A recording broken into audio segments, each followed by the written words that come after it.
നമസ്കാരം, ഞാൻ ഡോക്ടർ നിത വർഗീസ്.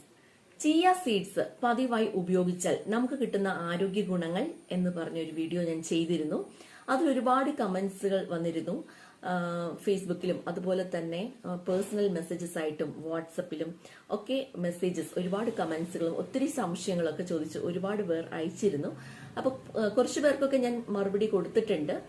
പിന്നെ ഞാൻ ഓർത്തു ഇത് കോമൺ ആയിട്ടൊരു വീഡിയോ ആയിട്ട് ചെയ്യുകയാണെങ്കിൽ നിങ്ങൾക്ക് പലർക്കുമുള്ള സംശയങ്ങൾ മാറിക്കിട്ടും അല്ലോ എന്ന് വിചാരിച്ചു. അപ്പൊ അതിൽ വന്നിരുന്ന ഒരു സംശയമാണ്, ഇത് എന്തിന്റെ മരുന്നാണ് എന്ന് വ്യക്തമായില്ല എന്നൊരു 2-3 കമന്റ്സ് ഉണ്ടായിരുന്നു. അപ്പൊ അതിനുള്ള മറുപടിയാണ്, ഇത് ഒന്നിന്റെയും മരുന്നല്ല.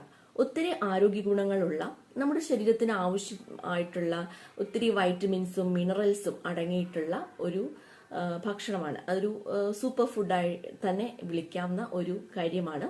അപ്പോൾ നമുക്കത് ഭക്ഷണത്തിൽ ഉൾപ്പെടുത്തിയാൽ ഒത്തിരി ആരോഗ്യ ഗുണങ്ങൾ നമുക്ക് ലഭിക്കും. ഇത് ഒന്നിന്റെയും ഒരു മരുന്നല്ല. ഇതായിരുന്നു ഒരു ഡൗട്ട്.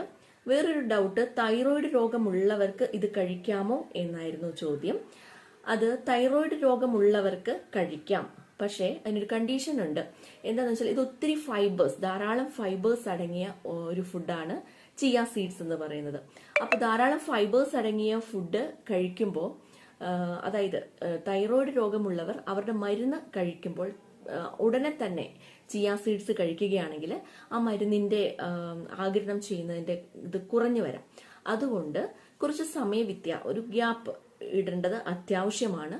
കുറഞ്ഞത് 2 മുതൽ 3 മണിക്കൂർ വരെ ഒരു സമയവ്യത്യാസത്തിൽ നിങ്ങൾക്ക് ചിയ സീഡ്സ് കഴിക്കാവുന്നതാണ്, തൈറോയിഡ് രോഗമുള്ളവർ മരുന്ന് കഴിച്ചതിന് ശേഷം. ഓക്കെ, ആയിരുന്നു ഒരു ഡൗട്ട്.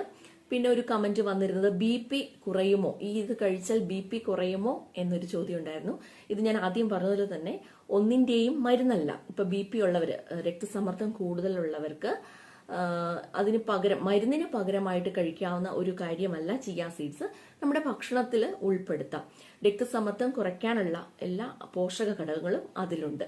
ധാരാളം omega-3 ഫാറ്റി ആസിഡ്സും അതുപോലെ തന്നെ ഫൈബേഴ്സും ഉള്ളതുകൊണ്ട് ഹൃദയത്തിന്റെ ആരോഗ്യം മെച്ചപ്പെടുത്താനും അതുപോലെ രക്തസമ്മർദ്ദം നിയന്ത്രിക്കാനൊക്കെ ഇവർക്ക് ഈ ചിയ സീഡ്സിന് കഴിയും. അതുപോലെ ഇതിൽ പൊട്ടാസ്യവും മഗ്നീഷ്യവും ഉള്ളതുകൊണ്ട് നമ്മുടെ രക്തസമ്മർദ്ദം നിലനിർത്താനായിട്ടും സാധിക്കും. അപ്പൊ അതുകൊണ്ട് ഇതൊരു BP ഉള്ളവരുടെ ഒരു മരുന്ന് ആയിട്ട് നമുക്ക് ഉപയോഗിക്കാനായിട്ട് സാധിക്കില്ല. BP ഉള്ളവർ മരുന്ന് കഴിക്കണം. അങ്ങനെയുള്ളവർ അവർ കണ്ടുകൊണ്ടിരിക്കുന്ന ഡോക്ടറോട് തന്നെ നിർദ്ദേശങ്ങൾ ചോദിക്കണം. ലോ BP ഉള്ളവര് അമിതമായിട്ട് ചിയ സീഡ്സ് കഴിക്കാൻ നോക്കരുത്. ഓക്കെ.